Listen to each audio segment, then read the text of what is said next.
Halo semuanya, kembali lagi dengan saya Fernando Madius dari kelas manajemen 20DX. Di video ini saya akan membawakan materi tentang pengertian statistik. Apa sih statistik itu? Bisa dilihat di layar, pengertian statistik adalah ilmu mengumpulkan, menata, menyajikan, menganalisis, dan menginterpretasikan data menjadi informasi untuk membantu pengambilan keputusan yang efektif. Statistik adalah kumpulan angka yang tersusun lebih dari satu angka. Next, selanjutnya. Yang pertama itu ada konsep statistik. Apa sih kegiatan yang dilakukan statistik itu? Yang pertama, mengumpulkan data, menyajikan data, menganalisis data dengan metode tertentu, menginterpretasikan hasil analisis. Nah, statistik itu melalui dua fase, yaitu pertama statistik deskriptif. Yang dimaksud dengan statistik deskriptif itu merupakan berkenaan dengan pengumpulan, pengelolaan, dan penyajian sebagian atau seluruh data tanpa pengambilan kesimpulan. Lalu ada fase statistik induktif. Setelah data dikumpulkan, maka dilakukan berbagai metode statistik untuk menganalisis data dan kemudian dilakukan interpretasi serta diambil kesimpulan. Statistik induktif akan menghasilkan generalisis atau jika sampel representatif. Selanjutnya, jenis-jenis statistik. Statistik deskriptif adalah metode statistik yang digunakan untuk menggambarkan dan mendeskripsikan data yang telah dikumpulkan menjadi sebuah informasi. Penyajian statistik deskriptif dapat dilihat dalam bentuk tabel, diagram, ukuran, dan gambar. Next, statistik induktif adalah metode yang digunakan untuk mengetahui tentang sebuah populasi berdasarkan suatu sampel atau contoh dengan menganalisis dan menginterpretasikan data menjadi sebuah kesimpulan. Lalu pengertian populasi. Populasi adalah sebuah kumpulan dari semua kemungkinan orang-orang, benda-benda, dan ukuran lain dari objek yang menjadi perhatian. Sampel adalah suatu bagian dari populasi tertentu yang menjadi perhatian.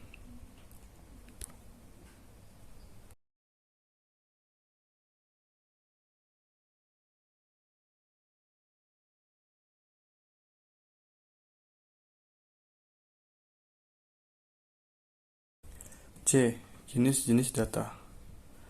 Jenis data dapat dibedakan menjadi dua macam, yaitu A. Data kualitatif adalah data yang diperoleh dari sampel atau populasi.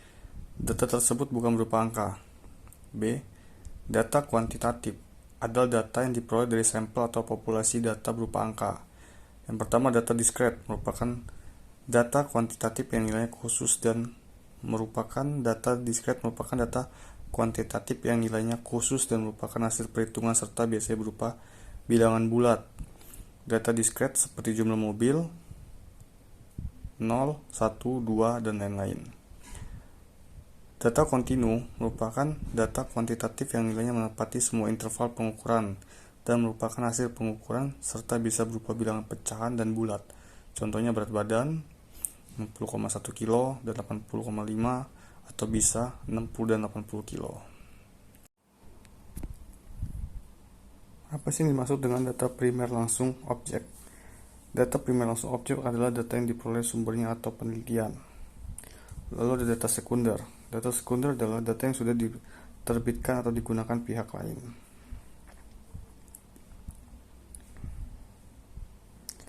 Lalu ada skala ordinal.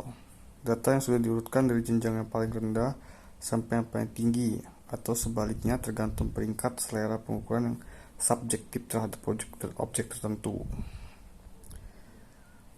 Skala original itu dapat mengukur, yang pertama mengukur kualitas suatu barang, tingkatan pendidikan, ukuran daya listrik.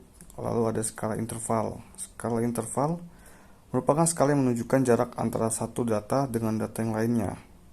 Skala interval memiliki sebuah titik nol. Standar nilai mahasiswa untuk mencapai IP. Lalu ada derajat Celcius.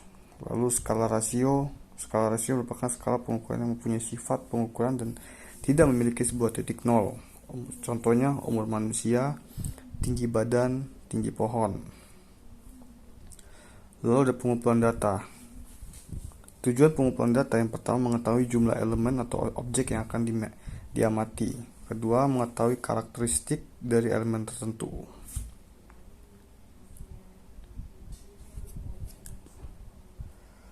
Populasi dan sampel. Populasi merupakan sebuah kumpulan dari semua kemungkinan orang-orang atau benda-benda dan ukuran lain dari objek yang menjadi perhatian. Lalu penelitian sampel, suatu bagian dari populasi tertentu yang menjadi perhatian. Populasi dibagi menjadi dua bagian. Yang pertama, populasi terbatas, di mana batasnya secara kuantitatif dapat dihitung. Misalnya jumlah mahasiswa STTPLN. Lalu yang kedua, populasi tak terbatas, di mana banyak populasinya tidak bisa dinyatakan dengan kuantitatif. Misalnya berapa liter pasang surut air laut. Berdasarkan sifatnya, maka populasi dibagi menjadi dua bagian, yaitu yang pertama populasi homogen. Sumber data memiliki sifat yang sama, misalnya meneliti mahasiswa jurusan T, informatika tahun ajaran 2009 atau 2000 sampai 2010 yang mendapat nilai A untuk mata kuliah statistik. Yang kedua, populasi heterogen. Sumber datanya memiliki sifat yang berbeda, misalnya meneliti EQ mahasiswa STTPLN.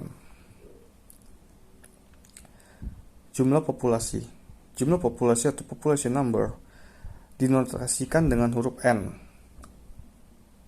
Lalu yang kedua adalah banyaknya kategori populasi penelitian diteliti. Ketiga, jika populasi penelitian kita adalah seluruh mahasiswa, maka jumlah populasinya adalah 1. N sama dengan 1. Jika populasi penelitian kita adalah seluruh sifatis akademik Vkom Unpad, maka jumlah populasinya adalah 3. N sama dengan 3, yaitu kelompok mahasiswa, kelompok dosen, dan kelompok staf administratif. Menentukan ukuran sampel. Untuk jumlah populasi yang telah diketahui dapat digunakan rumus Taro Yamane atau Ridwan dari buku Akdon 2006 untuk menghitung jumlah sampel yang diperlukan. Next, contoh. Bisa lihat contohnya di layar. Next, alat pengumpulan data. Alat pengumpulan data yang pertama itu wawancara, kuesioner, pengamatan, dan dokumentasi. Wawancara atau interview. Wawancara merupakan satu cara pengumpulan data yang digunakan untuk memperoleh informasi langsung dari sumbernya, di mana terjadi interaksi tanya jawab antara pewawancara dengan yang diwawancarai untuk meminta keterangan atau pendapat mengenai suatu hal. Faktor yang mempengaruhi arus informasi dalam wawancara yang pertama wawancara, yang kedua responden, yang ketiga pedoman wawancara, yang keempat situasi wawancara. Wawancara terstruktur. Wawancara secara terencana yang berpedoman pada daftar pertanyaan yang telah dipersiapkan sebelumnya. Wawancara tak terstruktur. Wawancara tak terstruktur adalah wawancara yang tidak berpedoman pada daftar pertanyaan. Kelebihan teknik wawancara. Yang pertama, wawancara memberikan kesempatan kepada pewawancara untuk memotivasi orang yang diwawancari untuk menjawab dengan bebas dan terbuka terhadap pertanyaan-pertanyaan yang diajukan. 2. Memungkinkan pewawancara untuk mengembangkan pertanyaan-pertanyaan sesuai dengan situasi yang berkembang.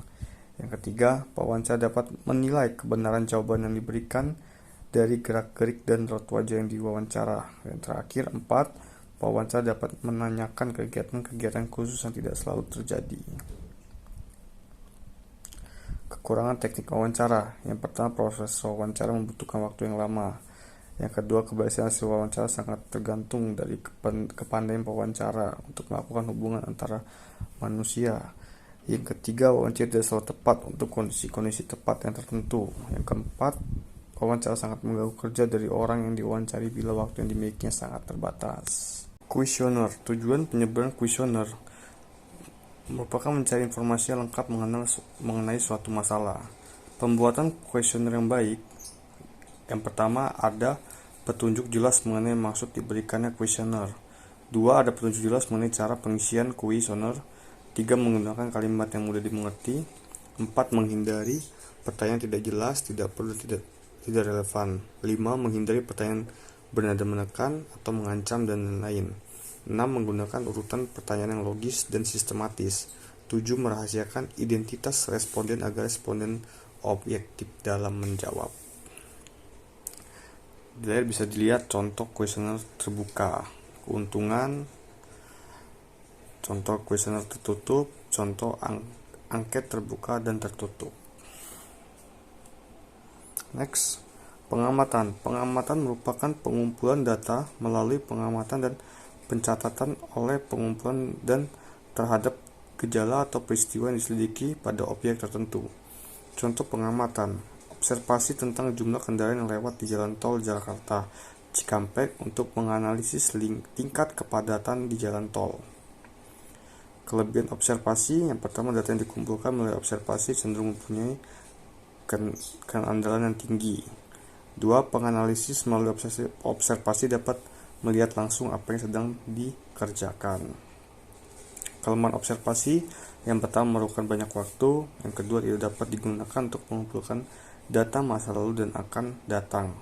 Ketiga, umumnya orang yang diamati merasa terganggu atau tidak nyaman sehingga akan melakukan pekerjaan dengan tidak semestinya. Yang keempat, orang yang diamati cenderung melakukan pekerjaan dengan lebih baik dari biasanya. Hasil observasi bisa menjadi 3 macam. Yang pertama, hasilnya sama dengan informasi sebelumnya yang sudah diperoleh lewat wawancara, studi, kepustakaan, dan sumber lain. Yang kedua, hasil observasi bersifat komplementer atau melengkapi informasi yang sudah ada dari sumber lain. Yang ketiga, hasil observasi bersifat kontras atau sangat berbeda dengan informasi yang sudah diperoleh sebelumnya.